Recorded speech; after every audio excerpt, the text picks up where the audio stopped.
বন্ধু আর তোমরা তো ভোটের রেজাল্ট কে জিতবে মোর কি মনে হচ্ছে আজ হচ্ছে ভোটের রেজাল্ট আর আজকে সকালবেলা নেমে এসেছি আজকে জিমটা বন্ধ থাকবে 12টার সময় রাস্তায় যে বন্ধু আছে আমার ও কদমদা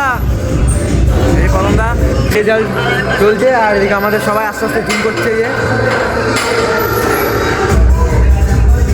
সবাই আছে আর একটু বলো তো ভোটের রেজাল্ট কে জিতবে তোমার কি মতামত হ্যাঁ বলো না তো তোমার একটা আইডিয়া আমি বলে মারবার খেতে কেন মার খাওয়া গেল তুমি বলো চলছে আমাদের। দাদা আমাদের ভোটের খবর দেখছে দাদাকে জিজ্ঞাসা করবো কি খবর দাদা কে জিতবে কি এবার কি মনে হচ্ছে কে জিতলো কে হারলো ওটা বড় কথা না, বড় কথা আমরা জিতলাম, সেটাই ঠিক আছে। এখনো পুরো বেকার, এই যে ভোটের খবর দেখছে দাদা দাদা বলছে এখনো বেকার দাদা এখন অনেক অনেক আছে যারা বেকার এখনো, তাদের কি হলো কি হবে সেটা দেখবে,